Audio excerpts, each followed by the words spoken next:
ya, selamat datang di podcast Bahasa Kita dan Gaya Kita.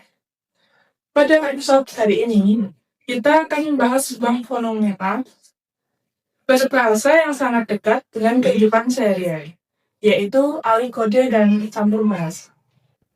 Fenomena ini bukan hanya terjadi dalam percakapan santai, tetapi juga dalam konteks media sosial, lingkungan kampus, bahkan percakapan profesional. Oleh karena itu, hari ini kita akan membahasnya lebih mendalam berdasarkan dua penelitian yang relevan.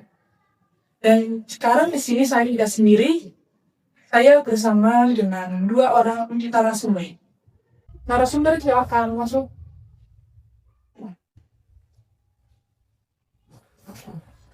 Silakan dikenalkan diri itu. Perkenalkan, nama saya Dimas Farid Saputra dari Universitas Pekalongan. Perkenalkan, nama saya Sarah Sumiti dari Universitas Pekalongan.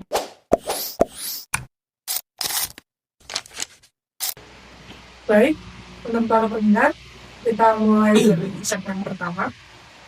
Mungkin para pendengar akan bertanya-tanya tentang apa itu alih kode dan sambung kode. Untuk jawabannya, silahkan harus mengulangi. Baik, alih kode adalah perbedaan satu bahasa ke bahasa lainnya secara utuh dalam suatu komunikasi. Contohnya, ketika seseorang berbicara bahasa Indonesia, kemudian berlanjut menggunakan bahasa Inggris sampai berikutnya.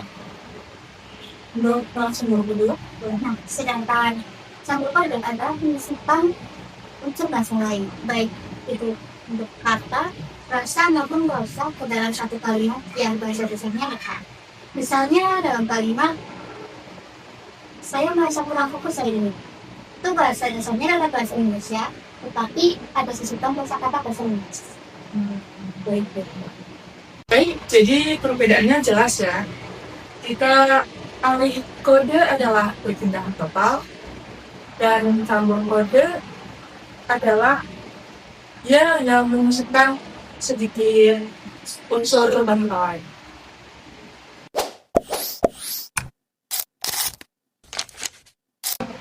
Pada segmen kedua, kita masuk dalam bagian yang menarik, yaitu apa saja yang ditemukan dalam dua jurnal yang oleh Pada jurnal pertama, peneliti menganalisis wawancara influencer Ani Gita Hidayat. Beliau menggunakan banyak campur kode Indonesia dan Inggris. Misalkan hidup itu harus jalan, atau aku sedang struggle akhir ini. Bahkan pada beberapa bagian, beliau beralih kode secara penuh dengan menggunakan kalimat bahasa Inggris. Penelitian tersebut menunjukkan bahwa penggunaan campur kode bagi anak muda bukan sekedar mengikuti tren atau sebagai cara mengekspresikan diri dengan lebih tepat dan fleksibel dan sesuai konteks media sosial. Jadi pengguna bahasa asing di sini tidak semata-mata mengikuti gaya, tetapi juga karena kebutuhan ekspresi. Ya, betul. Baik, sekarang kita masuk dalam penelitian dari jurnal kedua. Langsung ini sih. Nah, untuk jurnal kedua menganalisis interaksi mahasiswa yang hidup dalam lingkungan multilingual.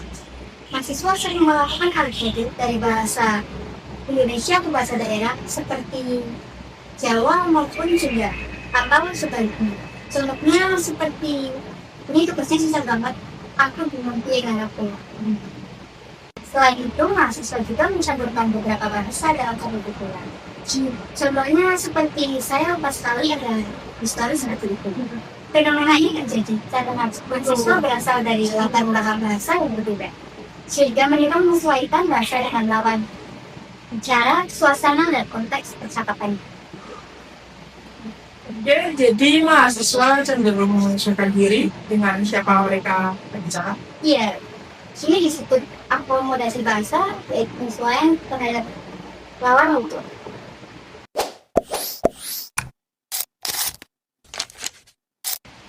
Nah, mungkin ini yang bakal banyak ditanyakan oleh para pendengar ya.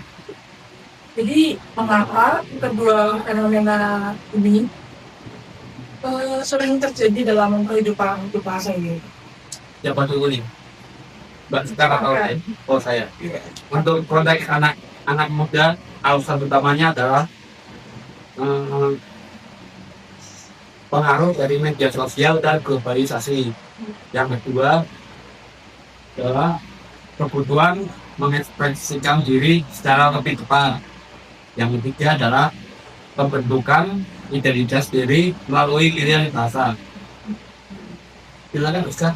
Nah, untuk lingkungan kampus, penyebabnya adalah yang pertama, pergaulan multilingual, lalu yang kedua, kebiasaan berkomunikasi lebih dari satu bahasa, terus yang ketiga ada penyesuaian terhadap situasi seperti situasi formal dan non formal. Terus yang terakhir ada latar belakang bahasa daerah yang berbeda-beda.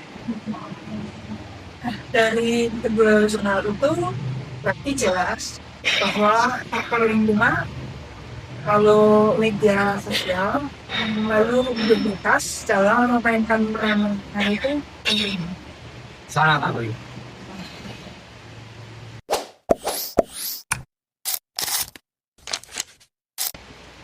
Baik, sekarang kita masuk dalam sesi berikutnya. Menjawab kalian yang mana positif dan negatif dari hal itu berdasarkan sama baca itu. Saya dulu ya, dampak positifnya adalah komunikasi dapat lebih luas dan ekspresif. Dapat menunjukkan kemampuan bahasa lebih dari satu bahasa.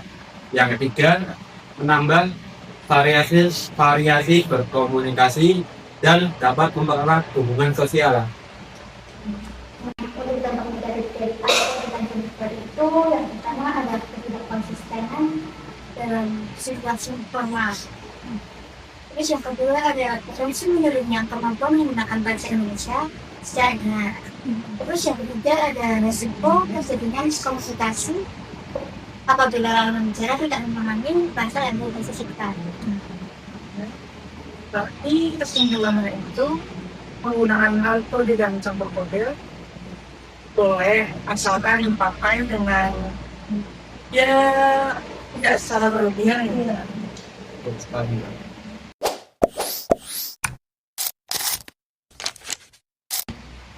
Baiklah, sebelum kita mengakhiri episode ini, bolehkah kalian memberikan contoh sederhana yang sering kita temukan dalam kehidupan sehari-hari dalam alih kode dan campur kode?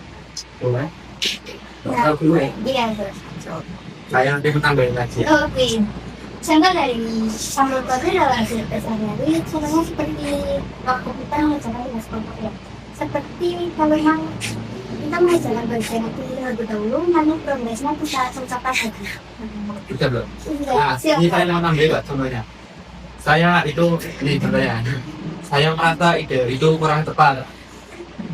Ide itu perlu dikombin dengan progres sebelumnya. Masuk tidak? Masuk. Ya, saya rasa para pendengar pasti pernah menggunakan gaya bahasa seperti itu kan, entah disadari ataupun tidak. Baiklah, kita sudah berada di penghujung episode. Dari pembahasan hari ini, dapat kita simpulkan bahwa fenomena alih kode dan campur kode merupakan hal yang wajar dalam kehidupan masyarakat seperti di Indonesia. Fenomena ini bukanlah hal yang salah selama digunakan secara tepat dan sesuai dengan mandat.